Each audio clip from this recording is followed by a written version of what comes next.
Hello friends, El Jefe here with episode number 53 of Going Direct. It has been very busy up until last month with our release calendar. As you guys remember, September, October were packed. Slowed down a little bit in November. It's speeding up a little bit in December, but still not quite what we were a couple months back. This week we have one release, 2022 Donruss Optic Baseball. You guys know I'm a huge fan of Optic, so I'm excited about this. Good old Rated Rookie and Diamond Kings and all those other fun things. Elite cards are awesome too. So that came out this week, and we have a very fun interview for this episode. My buddy, Eric Norton, you know him from Beckett Media. He is going to be joining me on the show. We're going to catch up on old times, talk about some new cool stuff going on at Beckett, and of course open some boxes and packs because that's what Eric and I do. So hang around. We're going to bring Eric on shortly. All right, guys, we're back. Eric Norton from Beckett Media. What is up, my friend? I'm really excited to be sitting next to you, sir. Yeah, I know. Well, we've been... Yeah, I know. Like, of course you're excited to be here. No, that's not what I meant. We have been trying to... Eric and I have done a million episodes of different podcasts and video shows, but I haven't had you on Going Direct yet. Did you ever do one under Tracy and Scott? Never did. Had Tracy and Scott on Beckett Live a few times. Okay, all right. But never on Going Direct, which, you know, it's okay. I'm happy to be here with you doing this for the first time. My man. Well, okay, so I wanted to talk to you. Let's see, last time I saw you, it was at the Dallas Card Show. Okay, yes. And then I believe you were headed to Toronto. Correct, yes. Correct, and you love the Toronto show. I absolutely do. Yeah. How was it? So I hadn't been there in 3 years. Okay. It had been a while. Yeah, COVID stuff. And all that kind of stuff. So it was absolutely everything I remembered it to be. It was 90% hockey.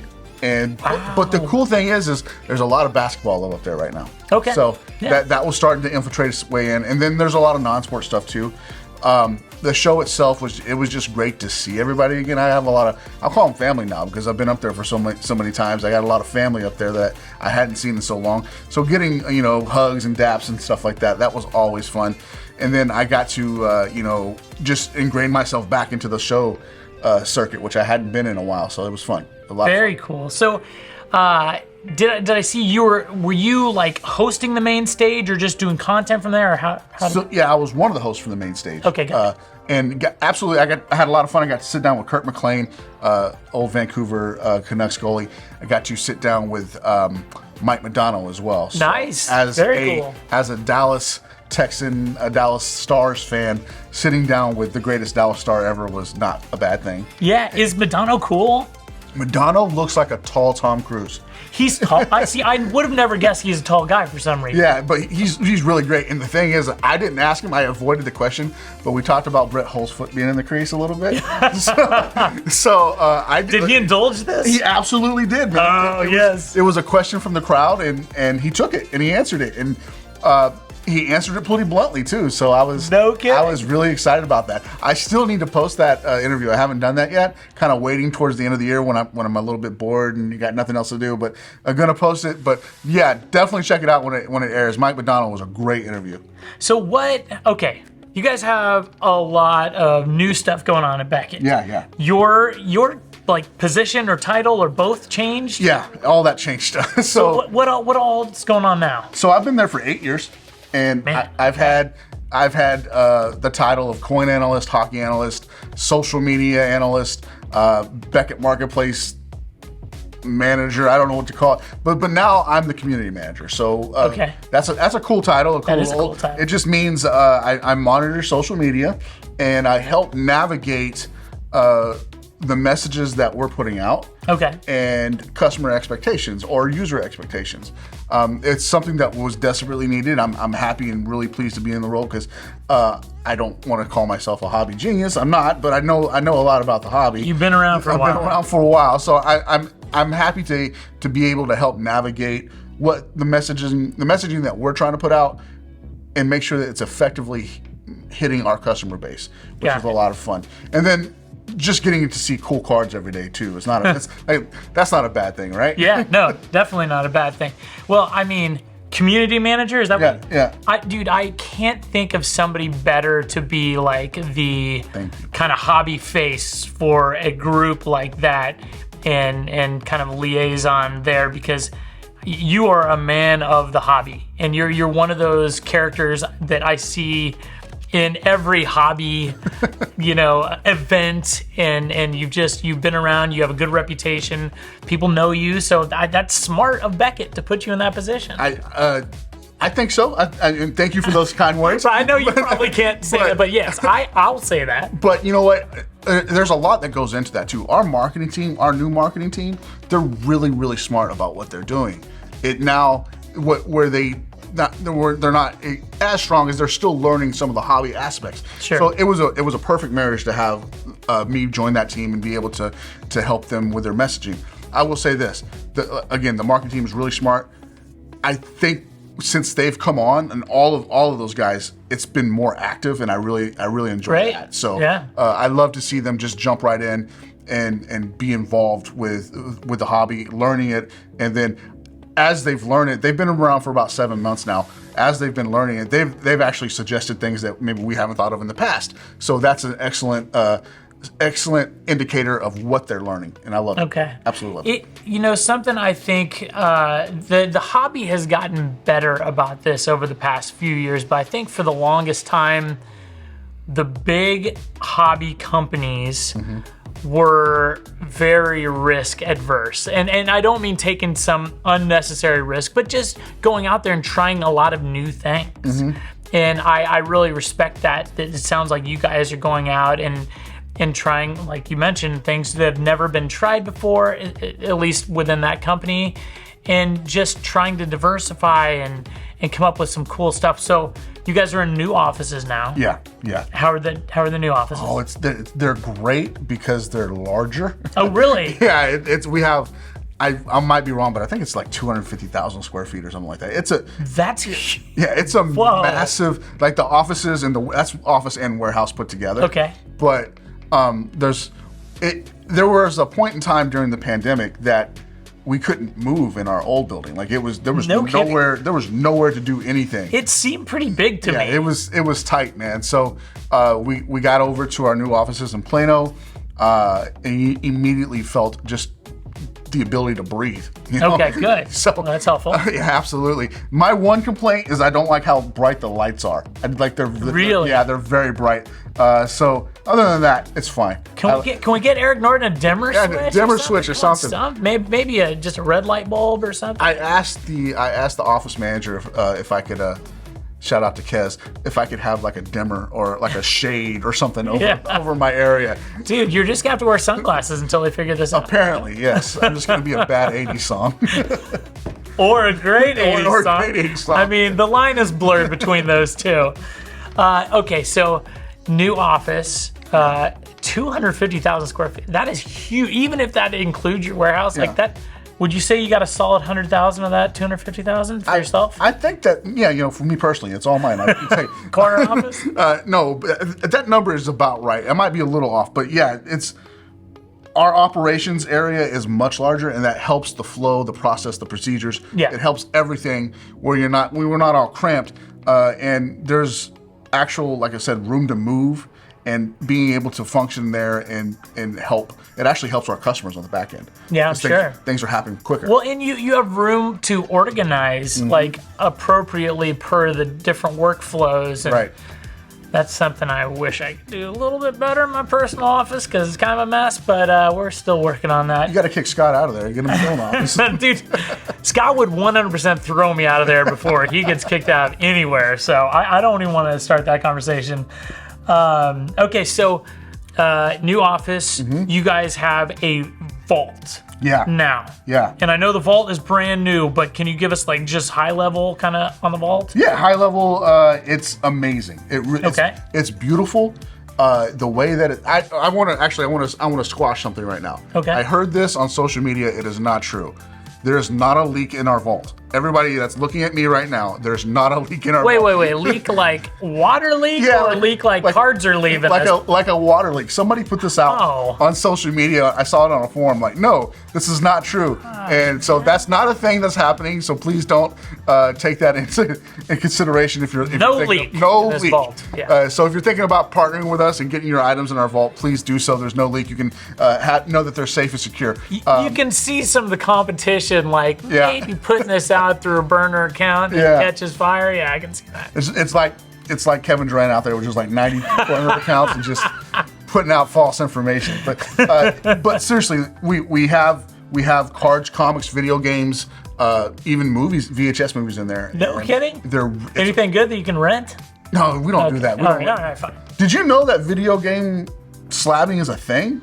I've seen that, yes. So that's also a new service that we have. You guys are doing video game slabbing? Yeah. I didn't know that. No, I'm sorry, VHS, not video. Okay, got it. My bad, sorry. But guys. both occurs. Yeah, both occurs. Okay. But VHS slabbing it's incredible. Like the process to slab a card it's pretty much automated with the machines and everything. Yeah. Not VHS slabbing. It's all done by hand, and it's like a painstakingly, it's surgical procedures almost. What? Okay, so I don't know anything about this world, but I am really curious. Like, what are some valuable VHS tapes that people, if they have them and they're in nice condition, would want to get graded? Right across the street where you guys are, there is a auction company that recently sold a Back to the Future first edition for $75,000. What? Yeah. It was obviously sealed and graded nice. Yeah, and there are some other auction houses that have had some really nice Star Wars movies as well. Yeah. So, it's a thing. People don't believe that it's a thing. So it needs to be still in the cellophane? The originals? Okay. Yeah. I mean, we could grade it otherwise. Okay. But, sealed copies, that's especially first editions and foreign editions. Oh, yeah. There's money there. Oh, man. I might have like a half dozen VHS tapes left, and they're just random things that I didn't have on any other. Good to know, man. One thing I saw that came through the office recently was a 1992 Hulkamania VHS. Now, there might not be worth $75,000, but for the wrestling fan in me, man, I was pumped. Wait, was it still in cellophane? Still in cellophane. Wow. Went out the door. I think it went out the door at a 7.5 or an 8, which is really cool. There can't be that many copies of that, right? Not sealed, right? Do you guys have a pop report for these? Yeah, the pop report is being built. Okay. So what happened is there was a company called VHS DNA, and we acquired that company. And so they had a pop report, so that's being put into ours as we speak. Oh my gosh, this is amazing. That's a brand new world, Eric Norton. Collecting. And you know what? I challenge you guys to go out and look at the comments about it, because it's 50-50 split down the middle. It's either the greatest thing to happen since sliced bread, or people think that it's the stupidest thing to happen since sliced bread. I'm telling you, there's a market for it. It's fun to watch. Yeah, why? What's the negative here? I don't get that. Like, why would we be opposed to this? It might not be your thing, but who cares? It's pure nostalgia, man. If I give you a VHS, if I give you a VHS copy of your favorite movie and you can put it right here on your desk and you get to see that every day, it's pure nostalgia. There's no reason to be negative about it. Well, see, back in the day, I was an independent filmmaker, and I think I have at least one VHS copy of a old movie I was in. I don't even know if it has a dust cover, but what do you call the cover for a VHS? Slip cover. Slip cover, okay. Yeah. I don't know that it has a slip cover, but it would definitely be the only copy graded. So maybe just to have a one-on-one, I need to do that. I know a guy who can help you out. Okay. That's super cool. Okay, so you guys have any other like new forms of grading y'all have going on? We have one that I can't talk about Human grading? Yeah, human grading. We're just gonna it's called Hot or Not. Hot or Not, exactly. That's a whole different conversation. I think we're gonna go to jail. We have. So it's been talked about in public forums. People know it's coming, but we do have ticket grading coming. Whoa! Yeah. Very cool. I can't divulge much more than that. I don't want to get you in trouble. But it's definitely coming. You should probably look for it sooner rather than later. You heard it here first, or at least early info here. Yeah. Awesome. Okay. Anything else you guys have going on? I know there's some like new branding elements, which might not be the most exciting stuff for us to talk about on a podcast. But what else is there? That's plenty of new stuff you've already given me. Sure. But anything else? Becca Collect. We'll talk about Becca Collect. Oh yeah. Yeah. So again, not a lot of details I can give right now about that, but Becca Collect is on its way. It's going to change the way our end user collects and catalogs their cards and features their collection. So look for that really soon as well. Can I ask a question, and you don't have to answer if it's getting us into territory we can't get into yet, but is this like a social media aspect to collecting? Possibly. Maybe. Okay. Possibly. All right. I think there might be a market for that. Yeah, if somebody were to do that. Okay. Dude, did you ever think you would have a career in sports cards? Like, you've been there 8 years. Yeah. And you're not going anywhere soon. Like, what?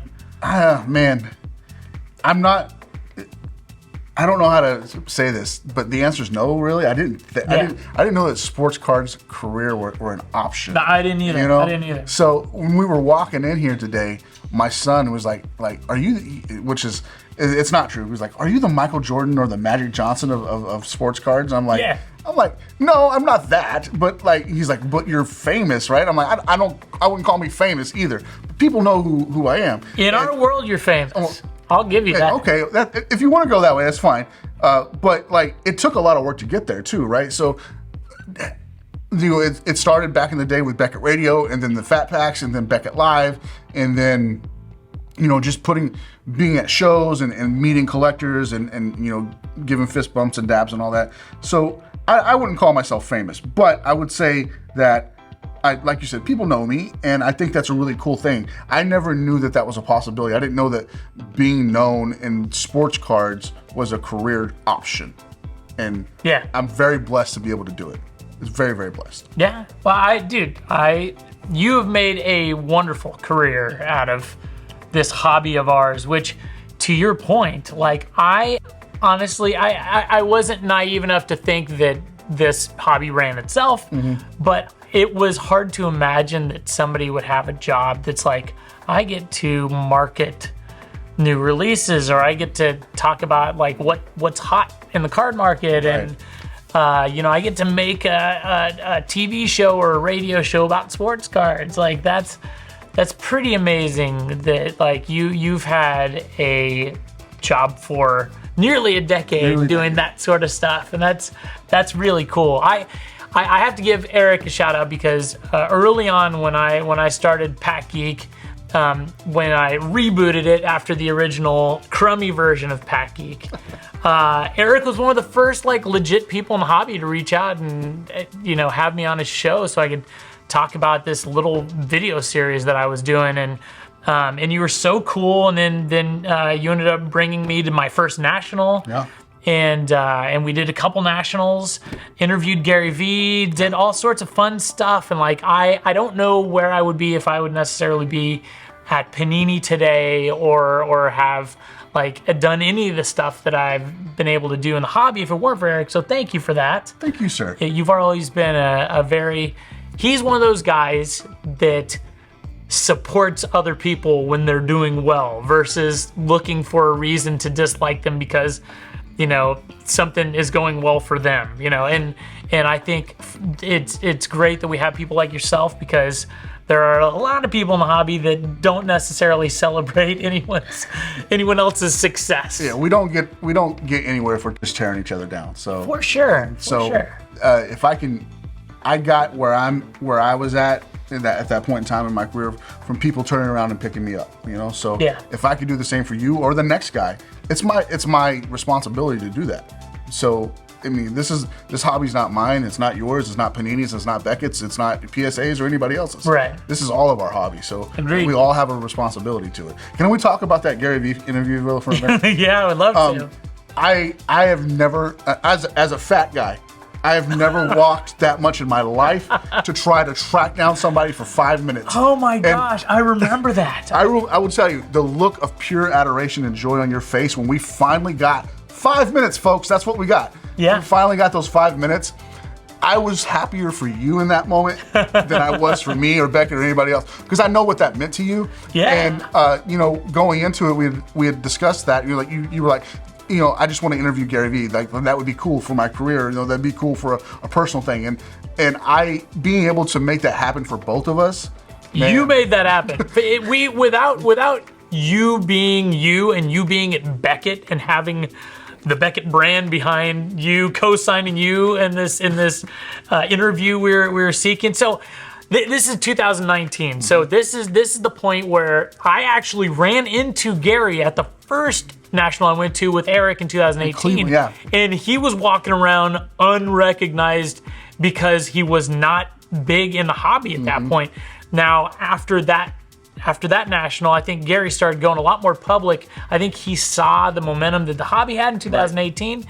And so he started talking a lot more about it on his show. If you're not familiar with Gary Vee, for sure, search that on YouTube. Yeah. Or anywhere.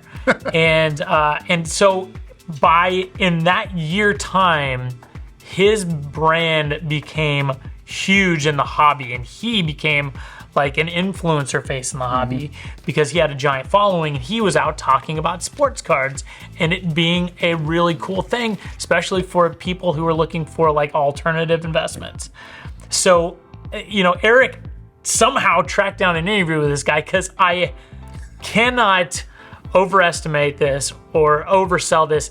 Every person at this show in 2019 at the National wanted to get time with Gary.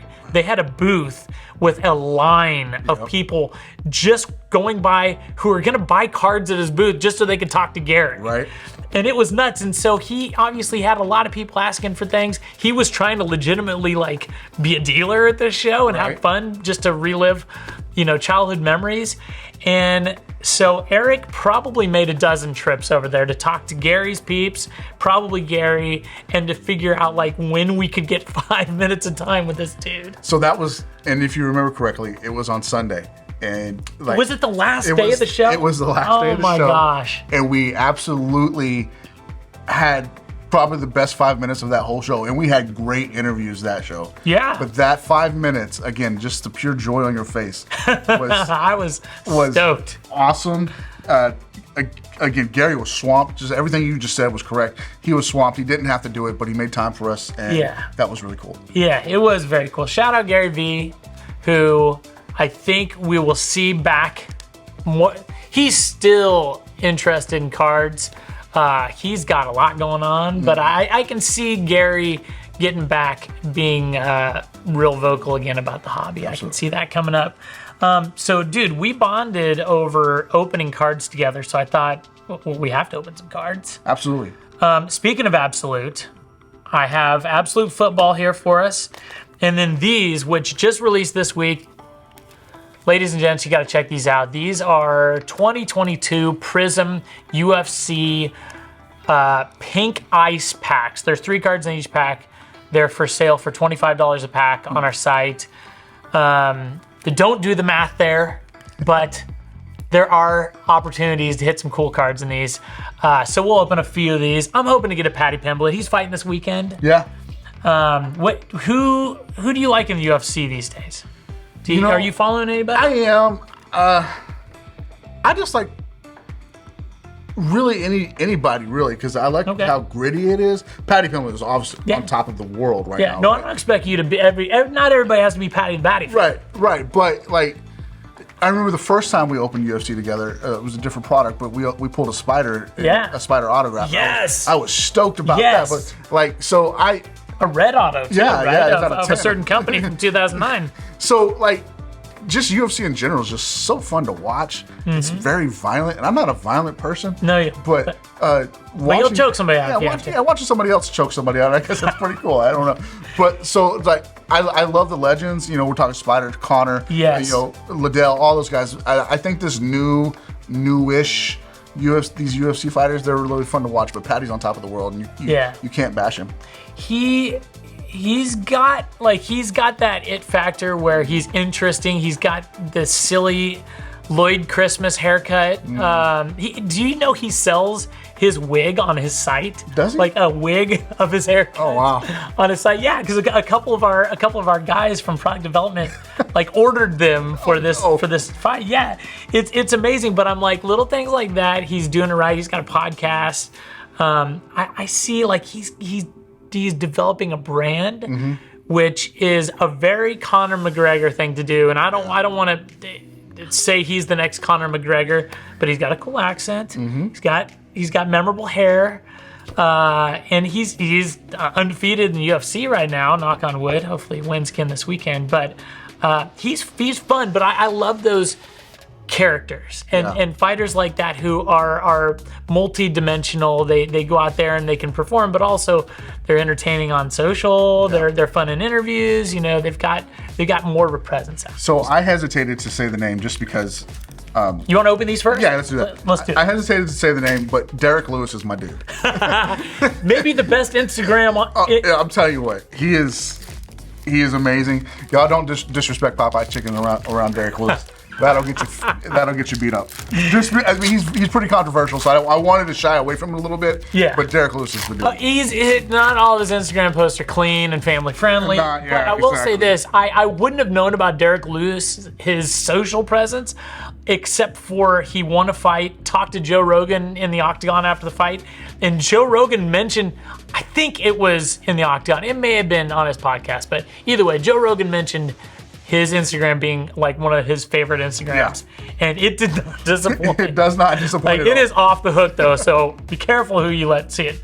All right, so these are just they're all base, but they're all pink ice, pink cracked ice technically, but we call them pink ice. So these are nice. So you got. I didn't do great in the first one. I got a Ryan span. I'll just show this just so we can see one.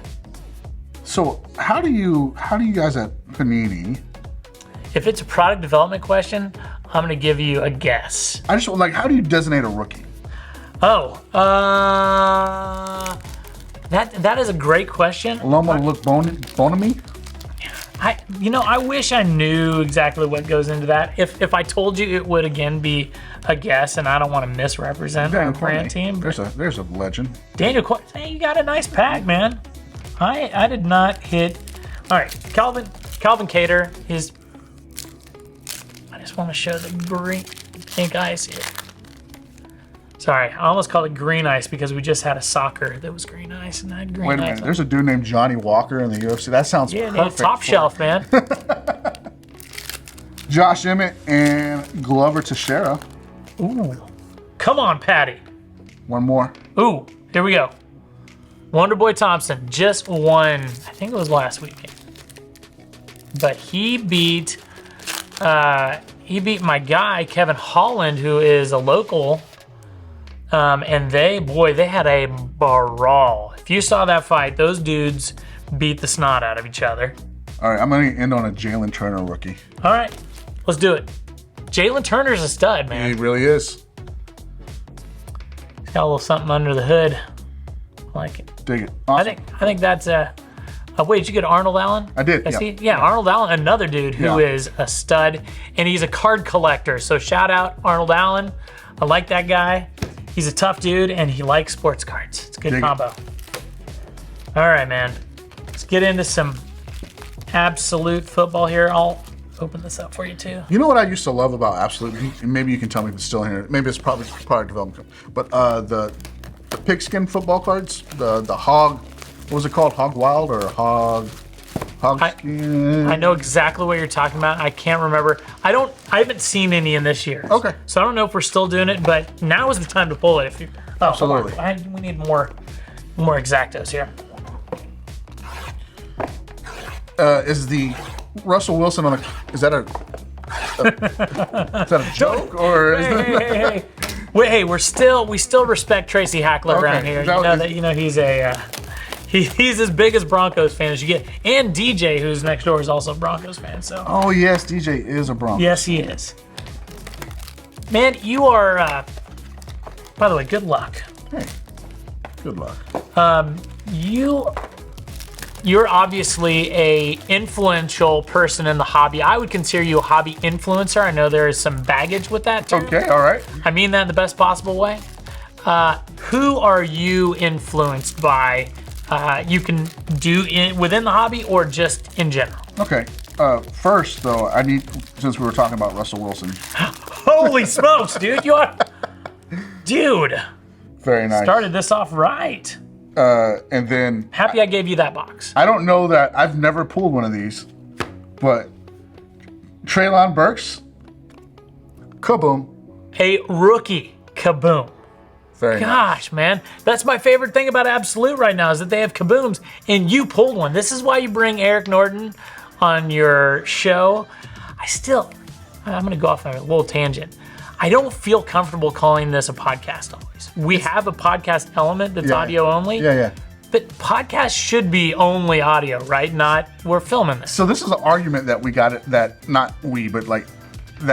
I've had in the past. Okay. This is definitely not a podcast. Okay, good. This is a vlogcast. Do not call it a vlog. A vidcast. It's a web series. Wait, is that a Sauce Gardner you got there? Yeah. Oh, come on. Wait, no, it's not. Wait, no, it's not. Brees Hall. Oh, okay, because I was going to trade you my Kaboom. But is this kind of our pigskin? Yeah. So we got a Brees Hall, this rookie premiere. It has three different jerseys. Well, it's got a ball and then I think 2 jersey swatches and an auto. And this is out of $2.99. It's not Sauce Gardner, but dude, Brees Hall's a stud too. So before his Jets, before his ACL tear, yeah, just amazing. Having a monster season. Dotson. I hope he comes back. But my oldest son is a Jets fan, so he's like, I've given him an autograph from every Jets rookie except for Sauce. Really? So, yeah. Okay. So now I gotta get a Sauce. Got Matt Corral. It's hoping Matty comes back strong. And my last card in that pack, out of 25, Desmond Ridder. Nice. Don't know if he's the next quarterback in Atlanta or not, but it sure seems like it. Well, dude, I feel like we started off pretty strong there. You asked me a question. Let me get to it. You know who influences me? Who am I influenced by? You know what? We sat on a panel that you hosted. Yeah. And I'll tell you what, Jay from Mojo Sports. Yeah. I really like that guy. And I really like what Shout out Jay. I really like what he's doing in the hobby. I don't know that I've ever met a nicer, like he's just genuinely nice. He is a good dude. And he really cares about you as a person first. I really like that. Otherwise, I always answer this question by saying Tracy Hackler, and I know that you feel the same way. So yeah. I've loved Tracy since before I was at Beckett. The only thing I ever wanted to do was be Tracy Hackler at Beckett, and I'm not exactly Tracy Hackler because no one ever will be. But you're the Tracy Hackler Beckett. Kind of, but I love Tracy, and I just like he will forever be the answer to that question. Yeah. Well, man, you can imagine what I go through every day, literally filling the role and the giant crater that was left after Tracy left this position. Mm-hmm. And I, like, instead of trying to be Tracy Hackler, I've tried to be my own version of that position and just do different things because I realized early on I can't be Tracy. Like, he had 12 years of experience here. Mm-hmm. At least I think a decade in the hobby prior to that. Yeah. He knows everybody, he knows everything. Like I don't have time in life to catch up with the experience he had. So I have to just do my own. But I have so much respect because he is the godfather of hobby marketing. Like no one does it better than Tracy. And I will argue that all day long.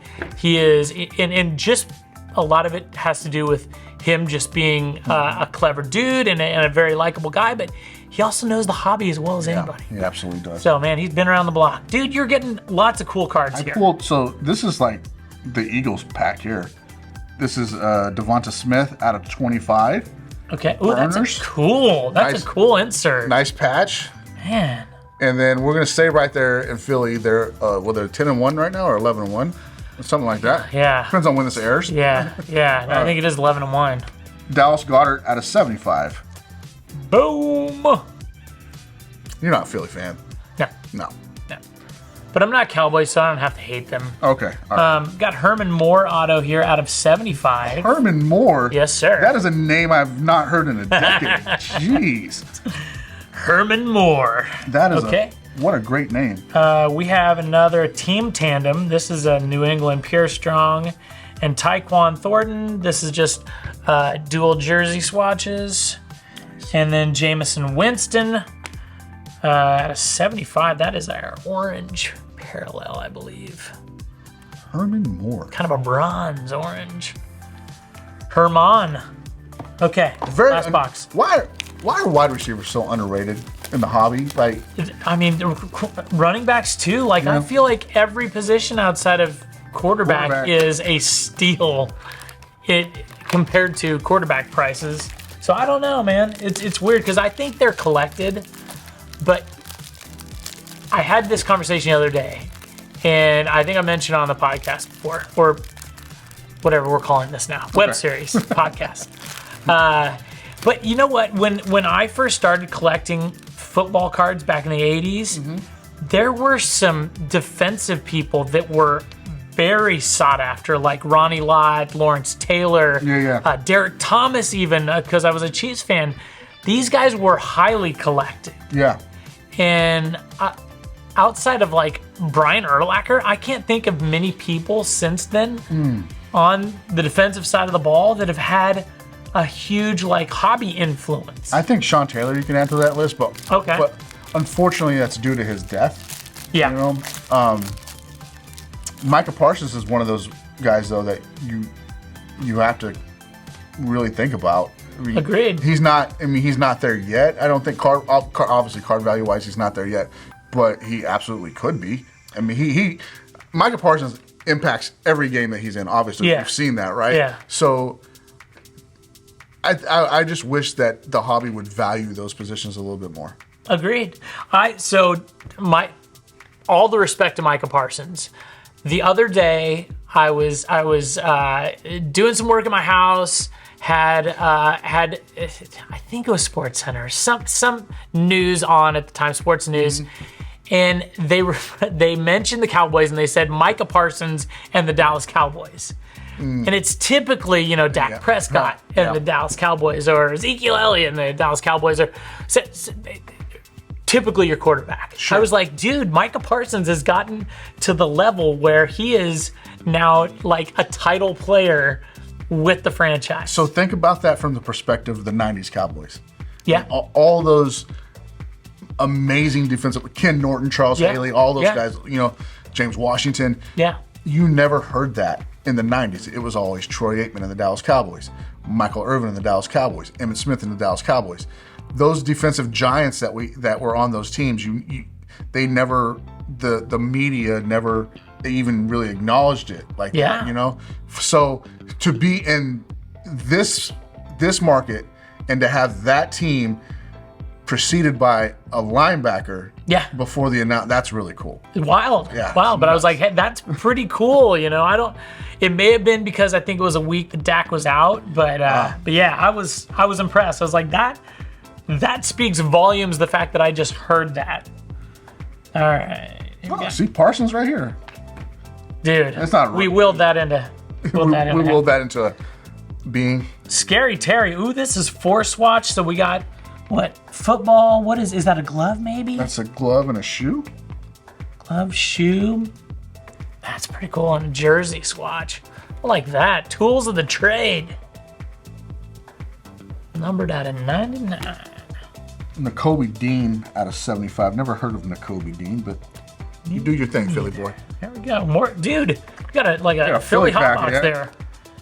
Brian Robinson Jr. out of 25. Rookie running back. Oh, I did it. I pulled the eBay 101. No. What'd you get? Alec Pierce, 1 of 75. Rookie auto. Wait, is that a jersey number? No, but it's 1 of 75. Oh, yeah. So first produced. Yeah. Yes, that is definitely. How do you feel about the term eBay 101? I think it's kind of comical, and Yeah. it's kind of a parody, in my opinion. But some of them have an argument. I think most of the time it's kind of clickbaity. Yeah, But definitely. you know, in the world of NFTs, which I'm no expert in, the one out of whatever, Yeah. the first and the last in the print run, which is kind of ironic since they're minted, they aren't printed. Right. The first and the last have extra value, have a premium versus the rest. Right. And did you know that? I did, yeah. So that's pretty cool. So maybe if that starts getting applied to physical cards, you Maybe might that'll have help. something there. I'm gonna end on a patch though. This is the patch that. box, bro. Like, man. yeah, I dude, got a lot of patches. I'm happy you got that box because I always feel bad if we each get a box and then I have all the hits and the guest is left with, you know. Taekwon Thornton 4-color patch out of 49 rookie force. Oh. Okay, Eric. Before you go, Yeah. I got a couple questions. So one, and I ask everybody this: if you've watched any of these, I don't expect you to watch my not a podcast web series, Okay. but also a podcast. The 2018-19 Prism Black 1 of 1 Luka Doncic has yet to surface publicly. Do you think it's currently in an unopened box, in a case, in a warehouse collecting dust somewhere? Or do you think it's in some whale collection where they maybe don't have an Instagram account or they don't care about social media, they don't care about anybody knowing they have this card and they haven't posted it? Or did someone like my son open a pack, somehow get a hold of a hobby pack from 2018, the year of his birth, open it, and not know that that black border is special and put it in the monster box with others because he didn't care about the Mavericks rookies? I'm gonna go out on a limb here and say, All right. knowing what a box of Prism costs from that season, Yeah. it's probably still in a box somewhere. Yeah. That's what I think. Even with breakers blowing through that stuff, even to this day. Right. Okay. So you think that is, I want you to know that is the answer I get the most. I ask nearly everybody that's on the show. That is the answer that I want to be the case. Okay. Because I still want to know that if I'm ever able to afford a box of that particular product ever again, that there's a chance, That you can a pull it. narrow chance, but getting better because they aren't making more of that product. It's getting less and less every day, that I might be able to pull that. What are the chances Luka has it? I mean, as good as anyone if somebody has it, right? Right, I guess. Although, I feel like he would post it. You think so? I mean, maybe. Luka's into cars, not cards. Well, So- when you got that sort of income, you can be into whatever you want. You know, he could be into private jets for all I know. But yeah, I've never seen him post anything with a card outside of maybe something he did as a partnership with us. Yeah. But yeah, I don't know, man. That's a cool theory. Have y'all called Backyard Breaks yet? See if they got it. I'm not going to touch that because anytime Panini and Backyard Breaks come up in the same conversation, it becomes conspiracy hour. Yeah. So I'm sorry, I shouldn't have said that. That's okay. I love a good conspiracy, but let me just tell you, there is none that I have heard about in there that have any teeth. So, dude, thank you for coming by, my friend. That was the only question you had left? Well, I also wanted you to tell the camera if you have any links we can find you at, or any shows or anything cool going on these days that you want people to check out. Obviously, I want you to go check out Becca.com right now.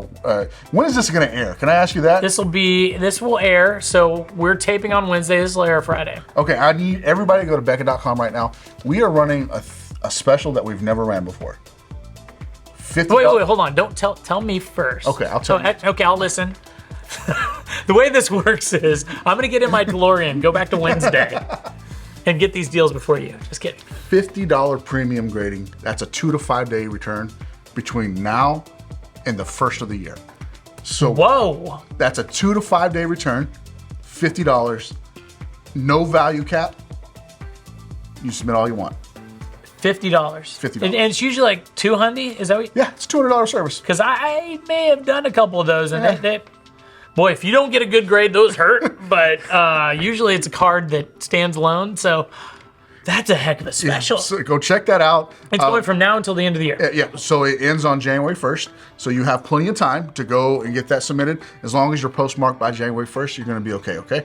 The other thing that I would like to tell you about is obviously all of our Beckett handles, Beckett Collect, everywhere. Instagram, Twitter, Facebook. Go check us out there. And then if you want to follow me personally, you can do it on Twitter at edizzle116. I would love to have you follow me. Thank you very much for having me on, brother. I appreciate it. E-Dizzle, you're my man. Thank you. You know I love you. Dude, I hope you and the fam have a wonderful Christmas and holidays. And guys, thank you for tuning in. We'll see you. We'll see you at least one more time before the end of the year. So, see you next time.